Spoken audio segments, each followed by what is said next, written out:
Guys, I could not believe what was wrong with this.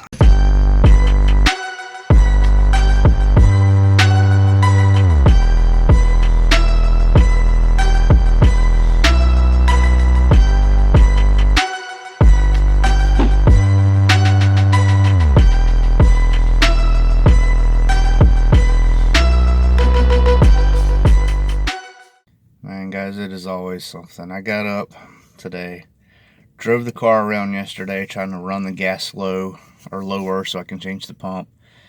Everything went smooth. Got in it today to go for a little cruise. It's running on 4 cylinders. It took for a while to get started, and then it just does not want to idle. And then, like I said, it's only 4 cylinders, so something else to diagnose and figure out. Hopefully it's not that bad. It was raining before and I couldn't get out and look at it, so I just kind of asked online, and the general consensus was that it's probably the ECU. I haven't been able to put a digital voltmeter on it to see if it's not reading power at all or what's going on. I haven't narrowed it down to the cylinders or anything like that, so let's get this figured out. Alright guys, today is troubleshooting 101. So started up the car, had a really bad idle. It was perfectly fine the previous day. So start pulling injectors, and the ones that change are 1, 3, 5, 6, which is all to this one coil pack. Switch out the coil pack. So 6.3, pull it up, voltage drops to nothing. Put it back down, 6.4. It should have a full 12, which means there's a break in the line somewhere. So I gotta follow this up here and see where it's gonna, see if I can find the break. I assume it's in this area because that's where it happens. Just real quick, let me get back here. I'm picking it up back here, it ain't moving. Pick it up here, not moving. Pick it up here, that's where it drops, right there at that junction. Let me see if I can figure it out. Guys, I could not believe what was wrong with this. Okay, so I started following them, and then I noticed the more I messed with it, you know, the voltage was dropping as I showed. So I followed the green wire down, and it went into 2 wires, which went into a plug, and the plug plugged into this right here. Well, this is like a noise cancellation thing, so I didn't think anything about it. But then I decided to, you know, just check it out. I took it off. Look how corroded that is. These 2 wires ain't even making a connection together. So to test my theory, I stripped back these 2 wires and I put them together, and I put the voltmeter on them. Bam, there's the power. All because this got corroded. And now this wire broke. Okay, so on the other side, on this side, it wasn't even connected. It was broke, like right here. I stripped this far back. So basically, this wasn't creating a loop, and 90% of it is because look how corroded that is. So what I'm going to do is I'm going to put them 2 in the end of a connector, put this in a connector, and connect it together, and we should start right up and not have another issue. So guys, that's basically all it was. Is this wire that comes out, this the middle signal wire, was interrupted because of the corrosion here and the broke wire. So the same could happen on this side. It's got the same deal. These 2 wires get so much corrosion that they don't make a contact inside here, and then you don't have power going to the coil. So remember, if this coil is out, doesn't mean this whole side's out. This coil runs 1, 3, 5, 6. This one runs 2, 4, and 7, 8. So there you go. Something so simple as a little bit of corrosion. Well, I say a little bit. I mean, you can see how green that is. These wires wouldn't even, I mean, it's not that great of a contact anyway. And then yeah, it's super corroded. And then, like I said, I don't know if it completes the circuit right here, but that wire was broke. She's running on all 8. coil is now getting all the voltage. Something so simple. Alright guys, and while it's not perfect, it is back together. So, there we go. Got power going to the coil.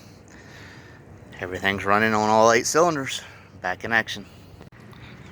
Alright guys, so basically when I started the car and it was running like crap, I just came around and I started pulling injector clips.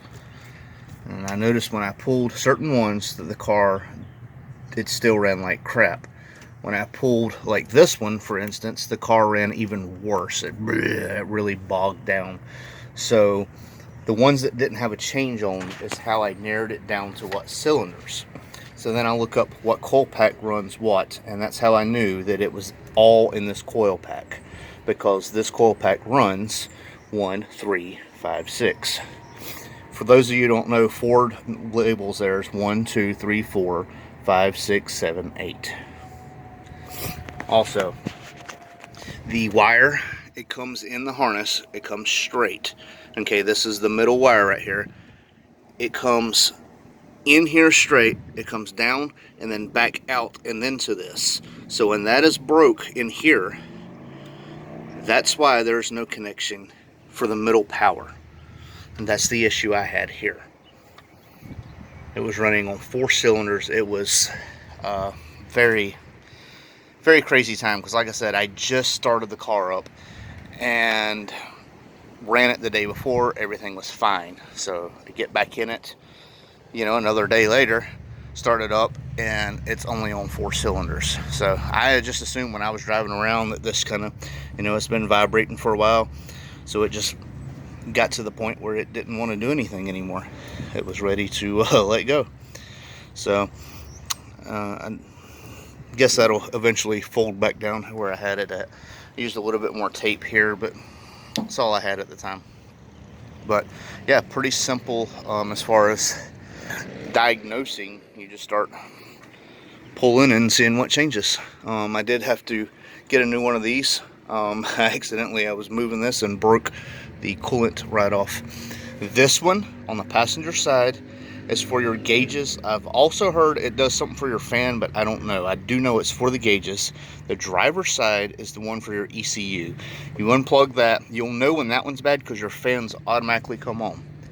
You know, whether the car's hot or cold, your fans kick on because it's like a fail-safe. But your car can run like crap and idle like crap if that sensor is bad. This one only does the gauge and I guess low speed fan maybe. But yeah, so I got that replaced, got the engine running great again, and I guess I can start wearing this gas out a little bit more so I can get started on the fuel pump.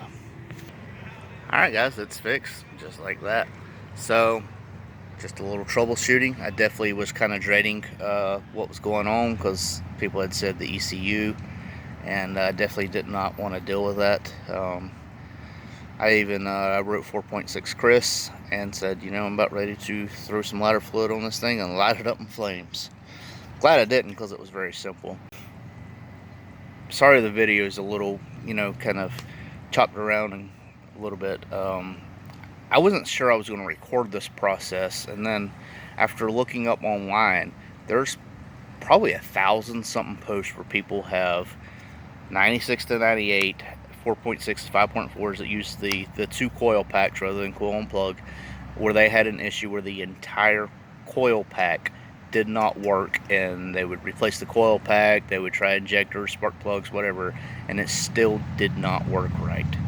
So I figured this would be a good learning process. Better go ahead and cover what I'm doing, and I think it'll help somebody in the long run. So if y'all enjoyed it, please leave a like and a comment. If y'all didn't enjoy it, maybe just need to lower your standards for a little bit. Thank you for watching. I won't turn around, I done made it this far. Look back now, that wouldn't be too smart. Shoot for the stars even when it gets hard. Put my faith in the Lord with the 16 bars. I won't turn around, I done made it this far.